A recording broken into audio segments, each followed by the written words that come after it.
Look at the vast expanses of the Masjid al-Haram in Mecca. For centuries, this sanctuary has stood as the ultimate epicenter of human pilgrimage, drawing millions of people into its courtyard. Central to this journey is the ritual of qurbani, or animal sacrifice. Originally, this act was designed as a profound expression of gratitude, a physical acknowledgement of the livestock and life that God has provided to humanity. But human instinct often distorts divine instruction.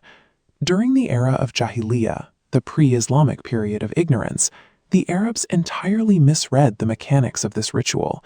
They believed God required a tangible transaction.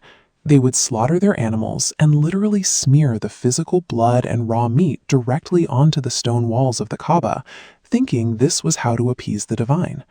It reveals a basic flaw in human nature. We instinctively try to buy divine favor using the physical, worldly currencies we understand: flesh, blood, and material offerings.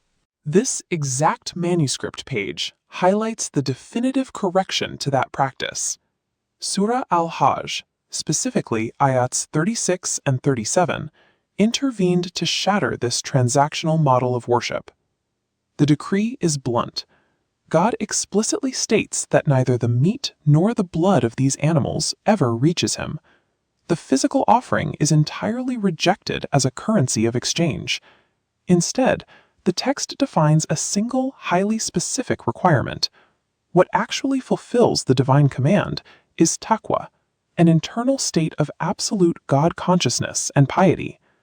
If the Creator dismisses the physical flesh, then the true object being placed on the altar must be something completely invisible to the human eye. We look back at smearing blood on stone as primitive, but modern society has simply evolved its ignorance. We have constructed our own elaborate altars and worship our own false metrics. Look at this hierarchy, the blueprint of our new merit system. We judge human worth through an obsessive pursuit of degrees, wealth, and corporate supremacy. Parents funnel children into this exhausting loop, racing for the dunya, cementing material success as the absolute human objective. The danger of this hyper-competitive model is what it leaves out. It completely erases the actual metrics of success outlined in the Quran.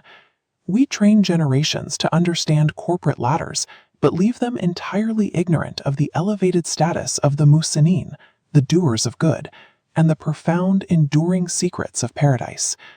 When we define a person's value through physical credentials alone, we are repeating the errors of the past. It is the same attempt to validate existence through physical matter, leaving the internal state of the heart entirely out of the equation. When your entire existence is calibrated to chase worldly metrics, profound religious duties degrade into mere cultural checkboxes. Look at the literal reality of the modern qurbani. We purchase and slaughter livestock as required, but if the heart remains fixed on the market value of the animal, the ritual stays grounded in simple logistics and expense reports. The ideological truth of the text is uncompromising. If you perform the physical slaughter, but walk away without a millimeter of internal growth and taqwa, the ritual has completely failed. The physical animal is merely a proxy. The blade you hold is actually meant to strike something buried deep inside your own mind. That brings us to the core objective of qurbani. The target is the active sacrifice of the nafs, the human ego, our greed, and our insatiable worldly desires.